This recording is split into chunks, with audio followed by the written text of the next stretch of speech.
প্রত্যেক বছরের মতন এবছরও তৃণমূল কংগ্রেসের প্রতিষ্ঠা দিবস তালতলা 53 নম্বর ওয়ার্ড অশোক চক্রবর্তী ওরফে মান্নার নেতৃত্বে 53 নম্বর ওয়ার্ডের 27তম তৃণমূল কংগ্রেসের প্রতিষ্ঠা দিবস পালন করা হলো। উপস্থিত ছিলেন বিধায়ক তাপস রায়। তৃণমূল কংগ্রেসের দলীয় পতাকা তুলে এবং কেক কেটে প্রতিষ্ঠা দিবস পালন করা হলো। হচ্ছে তো শুরু করেছি, সকাল থেকে পালন করা শুরু করেছি। বহু জায়গায় যেতে পারি সারাদিন ধরে। আমাদের 1 জানুয়ারি আমাদের প্রতিষ্ঠা দিবস, 26 বছর পূর্ণ হলো, 27তম প্রতিষ্ঠা দিবস আমরা পালন করছি। মহাসমারোহে সর্বত্র সারা বাংলাব্যাপী, দার্জিলিংয়ের ঘুম থেকে সুন্দরবনের সজনেখালি। আজকে প্রতিষ্ঠা দিবসে একটাই শপথ, মা মাটি মানুষকে জানাই ধন্যবাদ এবং বয়স্কদের প্রণাম এবং শুভেচ্ছা এবং সেলাম জানাই।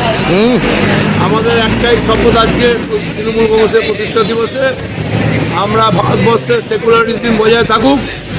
এই সেকুলারিজমের লিডার হচ্ছে মমতা বন্দ্যোপাধ্যায় এবং প্রধানমন্ত্রী সেনাপতি হচ্ছে অভিষেক ব্যানার্জি।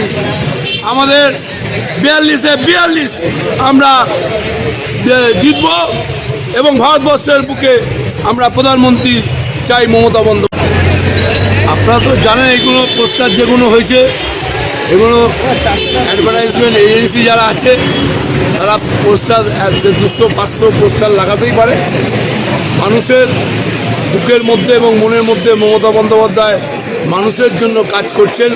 স্বাস্থ্যসাথী বলুন, হসপিটাল ফ্রি, আর স্বাস্থ্যসাথী যে কার্ড 5 লক্ষ টাকা ফ্রি, কন্যাশ্রী প্রকল্প ফ্রি, আমাদের সর্বত্র